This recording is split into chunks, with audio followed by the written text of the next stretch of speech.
Del Evangelio según San Marcos. Entraron en Cafarnaún y cuando llegó el sábado, Jesús fue a la sinagoga y comenzó a enseñar. Todos estaban asombrados de su enseñanza, porque les enseñaba como quien tiene autoridad y no como los escribas. Y había en la sinagoga un hombre poseído de un espíritu impuro, que comenzó a gritar: ¿Qué quieres de nosotros, Jesús Nazareno? ¿Has venido para acabar con nosotros? Ya sé quién eres, el Santo de Dios. Pero Jesús lo increpó diciendo: Cállate y sal de este hombre. El espíritu impuro lo sacudió violentamente y dando un gran grito salió de ese hombre. Todos quedaron asombrados y se preguntaban unos a otros: ¿qué es esto? Enseña de una manera nueva, llena de autoridad, da órdenes a los espíritus impuros y estos le obedecen. Y su fama se extendió rápidamente por todas partes, en toda la región de Galilea. Hola amigos y amigas. En nuestra sociedad en la cual vivimos todos los días, muchas veces nos damos cuenta de este fenómeno. La palabra suele ser una palabra vacía, una palabra sin contenido, simplemente un viento que pasa por la garganta.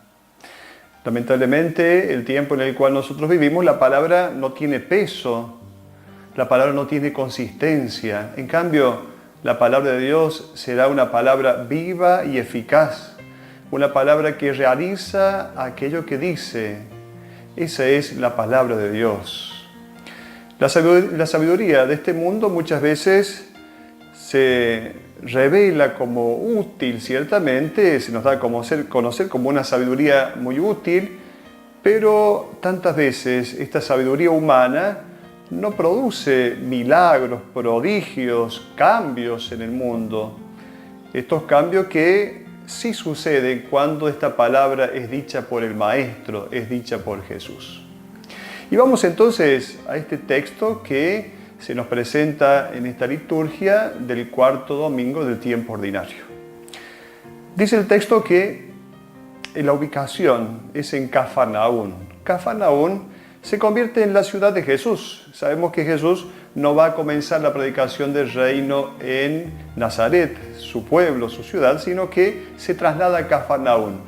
Ahí va a vivir en la casa de Pedro, es huésped de esta familia de Pedro, que tiene su casa muy cerquita del lago, a unos pocos metros del lago.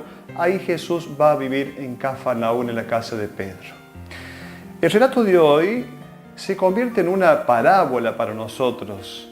Y entonces podemos y debemos darnos cuenta cuál es la intención del evangelista.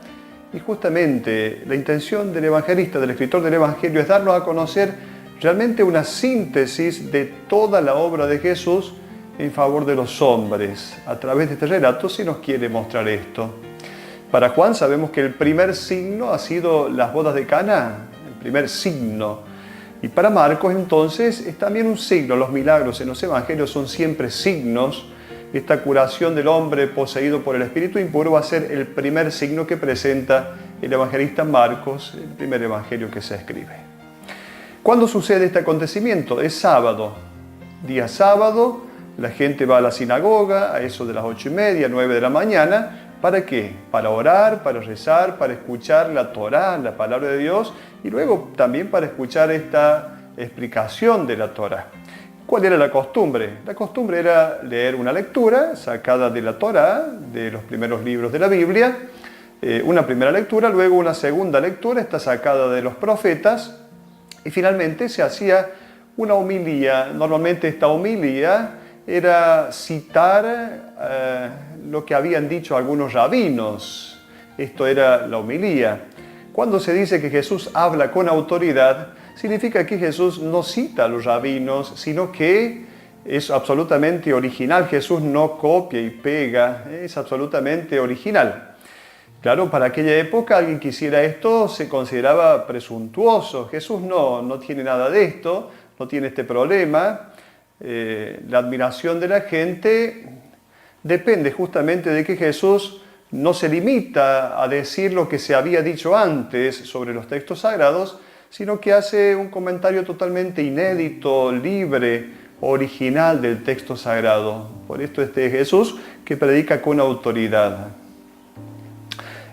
Vamos a hacer un relato acerca de lo que es la homilía en realidad, que Jesús tantas veces ha hecho en la sinagoga, esta homilía, esta explicación de la palabra de Dios para ser vivida.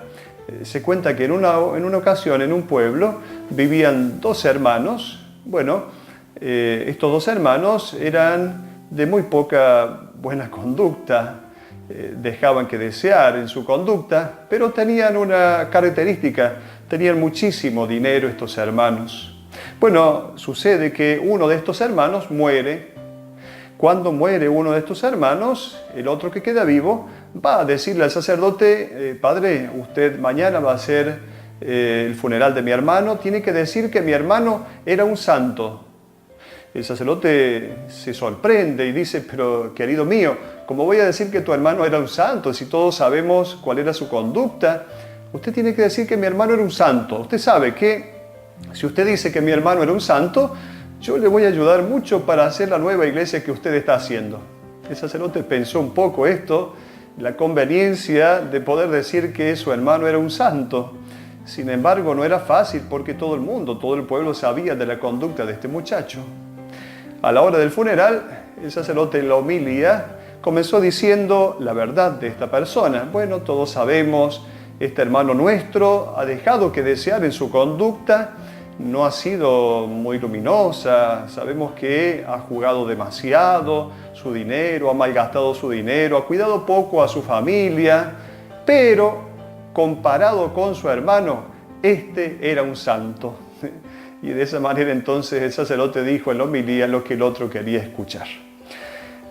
La homilía que Jesús realizó ha sido no una repetición de una fórmula como solían hacerlo anteriormente los escribas, sino que era original absolutamente. Al final de la homilía va a suceder un episodio dramático. Jesús está predicando al final de su homilía. ¿Qué sucede? Un hombre poseído por un espíritu impuro comienza a decir cosas feas contra Jesús. Se provoca, se siente provocado. Algo va a decir. ¿Qué es esto? ¿De qué se trata este espíritu impuro? En la época de Jesús, la gente no tenía los conocimientos científicos que hoy tenemos nosotros. No sabía de estas enfermedades mentales que hoy conocemos nosotros gracias al aporte de las ciencias, de la psicología, de la psiquiatría. Y entonces atribuía, por ejemplo, la epilepsia, la neurosis, todas las enfermedades se le atribuían a fuerzas misteriosas, a espíritus malignos. Estos espíritus se pensaban que eran impuros. ¿Por qué eran impuros? Porque eran portadores de muerte. La impureza igual a muerte, la pureza igual a vida. Se pensaba que todo lo impuro estaba asociado a la muerte. El cementerio, por ejemplo, era un lugar impuro porque era asociado a la muerte. Y entonces este era el pensamiento del tiempo de Jesús. Todas las religiones antiguas realizaban una práctica llamada exorcismo para liberar a la gente de estos espíritus impuros, entre comillas. En cambio, los exorcismos de Jesús son absolutamente diferentes. Jesús no va a utilizar ritos mágicos, son absolutamente diferentes de aquellos que estaban dando vuelta en los ambientes donde Jesús se movía. Sin embargo, Jesús se va a adecuar en su mentalidad a la mentalidad corriente y entonces va a utilizar este lenguaje, se va a adaptar Jesús a lo que se creía en ese momento. Entonces Jesús va a recurrir a estos pensamientos, a estas categorías culturales, a este lenguaje que existía en ese tiempo. Por eso entonces se habla de espíritus impuros, de demonios, que sabemos que en realidad son enfermedades que en aquel tiempo se desconocían. El hombre poseído, este hombre probablemente habría entrado en la sinagoga temprano con toda la gente, habría estado durante la celebración de la sinagoga, se encontraba allí muy tranquilo, parecía sin dificultades, como siempre lo hacía. Siempre estaba en la sinagoga, siempre habría ido a la sinagoga, siempre habría estado en la celebración, nunca se había provocado esta convulsión de esta persona, nunca había cambiado su manera de comportarse, pero ante la palabra de Jesús cambia. Esta persona ante la palabra de Jesús reacciona mal. Estaban presentes en él entonces, ¿qué cosa? Estas fuerzas de la muerte que lo tenían absolutamente dominado hasta tal punto de anularlo. Estas fuerzas hablan en nombre de esta persona. Lo habían reducido a una situación de absoluta deshumanización a esta persona. Parecía que todo estaba bien, sin embargo, al llegar Jesús, este equilibrio, este falso equilibrio, ya no puede continuar. Entonces, esta palabra de Jesús provoca a esta persona que está poseída por este espíritu maligno. El demonio, entre comillas, estas fuerzas hostiles del ser humano, diríamos, abre fuego. Siempre el que es más débil es el que ataca. Comienza entonces a atacar. Este demonio comienza a atacar. ¿Qué tiene que ver con nosotros? Ha venido a destruirnos, va a ser la palabra de ataque. Hay un pronombre plural. El espíritu impuro, el espíritu inmundo, habla en plural. ¿Por qué plural? Porque son numerosas las fuerzas, son muchas las fuerzas que han alejado a este hombre de Dios y de la vida.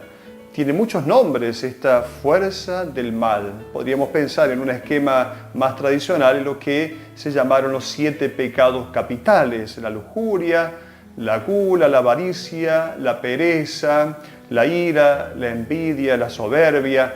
Entonces son muchas estas fuerzas del mal. O podríamos pensar en las idolatrías del corazón humano: el poder, el tener, el placer, el deseo de aparentar. Todas estas son las fuerzas que deshumanizan al hombre.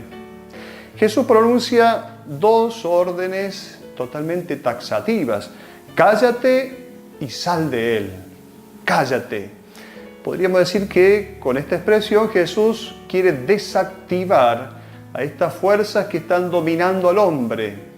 Cállate y sal de él. Jesús ha venido a humanizar al hombre. Y aquello que es fuerza contraria a esta humanización, Jesús lo hace callar. Jesús desactiva estas fuerzas que dañan al hombre. Este espíritu impuro va a decir: ya sé quién eres, el Santo de Dios, el Santo de Dios. Santo significa separado, totalmente puro frente a lo impuro, frente a lo que está dominando al hombre. No basta saber cosas sobre Jesús. Este espíritu impuro también sabe que Jesús es el Santo de Dios.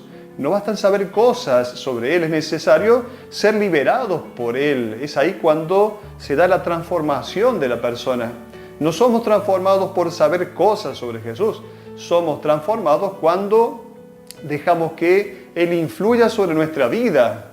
Mucha gente dice: deja que todo fluya y que nada te influya. Ciertamente, no debemos dejar que nos influyan tantas cosas que nos dañan, pero sí debemos dejar que nos influya la palabra liberadora de Jesús, esta palabra que nos da entonces vida nueva.